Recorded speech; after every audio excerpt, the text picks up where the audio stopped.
बहुत समय पहले की बात है। एक छोटे से गांव में जानवी नाम की लड़की रहती थी। उसके पिताजी एक छोटे किसान हैं और माँ एक गृहिणी है जिनका स्वास्थ्य खराब रहता था। जानवी ही अपनी माँ की देखभाल और खेत में काम करती है। जानवी बहुत सुंदर और दयालु थी। लड़की के पापा फूलों की खेती करते थे। जानवी की माँ दिल की रोगी थी। जानवी ही उनकी देखरेख करती और खेत पर पापा का हाथ बटाती।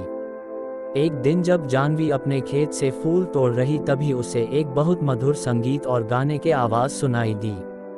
पहले तो जानवी ने ध्यान नहीं दिया, पर जब वह संगीत में मदहोश होने लगी तब उससे रहा नहीं गया। जहां से गाने की आवाज आ रही थी जानवी उसी ओर चल दी। पास जाकर देखा एक हट्टा कट्टा लड़का अपनी आंखें बंद करके गिटार बजाते हुए गाना गाए जा रहा है। जानवी उस अनजान लड़के को एकटक होकर देखने लगी। बहुत देर तक जानवी उसको देखती रही और संगीत में खोकर उसके पास आंखें बंद करके बैठ गई। जब लड़के ने गाना बंद किया और आंखें खोली तो देखा एक सुंदर और मासूम सी लड़की उसके सामने बैठी है। लड़के का नाम राज था। राज ने पूछा, कौन हो तुम? जानवी एकदम से चौंक गई और कुछ न बोल पाए। धीरे धीरे दोनों ने बात करना शुरू किया। जानवी ने राज के गाने की तारीफ की और राज ने उसकी सुंदरता की।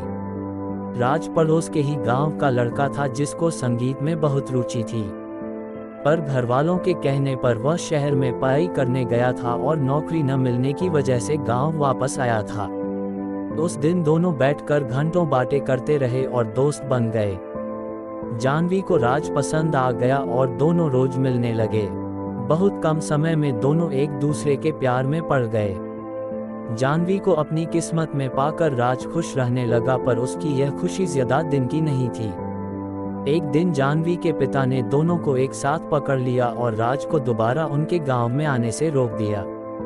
जानवी ने अपने पिता समझने की कोशिश की, पर उसके पिता एक गाने वाले के सख्त खिलाफ थे। जब जानवी की मां को यह पता चला तो उनकी तबीयत और बिगड़ गई।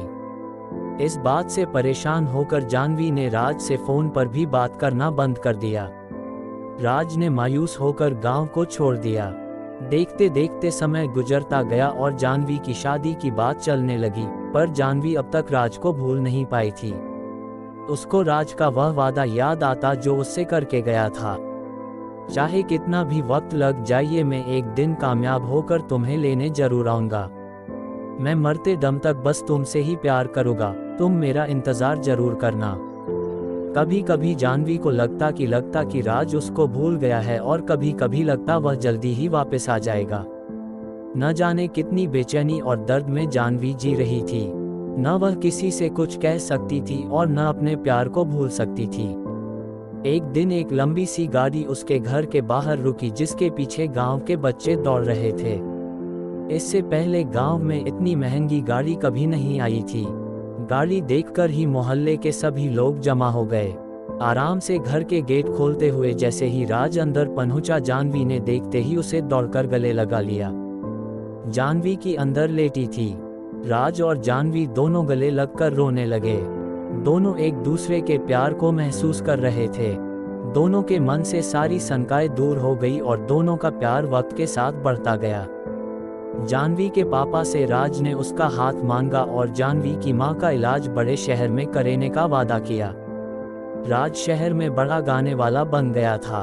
उसके गाने टीवी पर आने लगे थे। आज उसके के पास वह सब कुछ था जिसको जानवी के पिता ने कभी देखा तक न था। उसके पास शहर में कई बंगले और कारें थी। जानवी के पिता इस बार राज को मना नहीं कर पाए और दोनों के प्यार को देखकर झुक गए और दोनों की शादी धूमधाम से करा दी। जनी और राज ने अपना पूरा जीवन खुशी खुशी बिताया और जब वह शहर से बोर हो जाते तब वही उस खेत के पास आते जहां वह पहली बार मिले थे। राज गाना गाता और जानवी उसकी बाहों में संगीत का आनंद लेती। दोनों ने धरती पर ही स्वर्ग का आनंद लिया। दोस्तों, आपको हमारी यह कहानी कैसी लगी हमें कमेंट करके जरूर बताएं। धन्यवाद।